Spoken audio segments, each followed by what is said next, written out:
दोस्तों drama serial निकाह episode 10 में आप देखेंगे फारूक और उमैमा की शादी तो हो गई, लेकिन रानिया उन्हें एक पल भी चैन से गुजारने ना देती। उसकी कोशिश यही थी कि किसी तरह से वो उमैमा को फारूक की जिंदगी से बाहर निकाल फेंकेगी और खुद फारूक से शादी करेगी।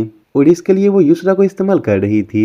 युसरा को ऐसा लगता कि रानिया उसका बहुत ख्याल रखती है। उमैमा उसकी माँ होने के बावजूद भी उसे उसकी कोई फिक्र नहीं, लेकिन ये युसरा की बहुत बड़ी गलतफहमी थी, क्योंकि रानिया युसरा को कहीं का ना छोड़ेगी। इधर युसरा जो कि रायना के साथ बाहर जा रही थी, तो उमैमा ने पूछना चाहा, युसरा तुम कहाँ जा रही हो? इस पर रानिया जो के पास ही खड़ी थी, तो रानिया ने बात को कोई और ही रुख दे दिया। युसरा ये कौन होती है तुम्हें पूछने वाली?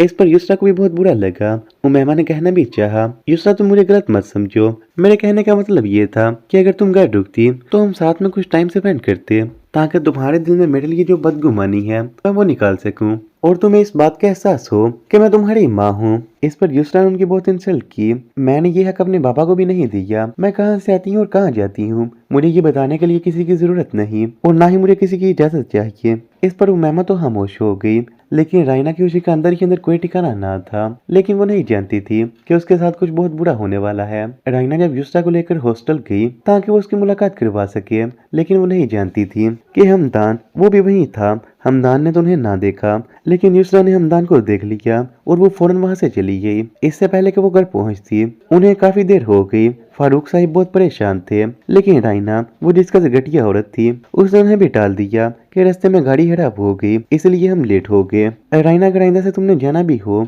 तो तुम युसरा को साथ लेकर मत जाना। तो फ्रेंड्स, अगर आप हमारे चैनल पर नए हैं तो प्लीज वीडियो को लाइक के साथ साथ चैनल को सब्सक्राइब कीजिए। मजीद आप देखेंगे अनुषा जो कि बहुत ही शरीफ लड़की थी, लेकिन वो अपने हक के लिए बोलती, इसलिए वो किसी को भी अच्छी ना लगती।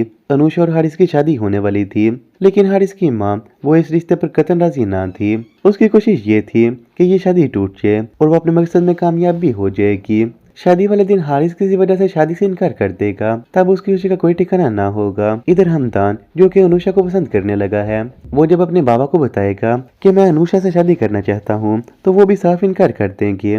बेटा तुम जिससे भी कहो मैं तुम्हारी शादी करवा दूंगा, लेकिन मैं अनुषा को कभी अपने घर की बहू नहीं बनाऊंगा। तो फ्रेंड्स, आपके ख्याल में क्या होनी चाहिए थी हारिस और अनुषा की शादी? अपनी नाम से बताइएगा। शुक्रिया।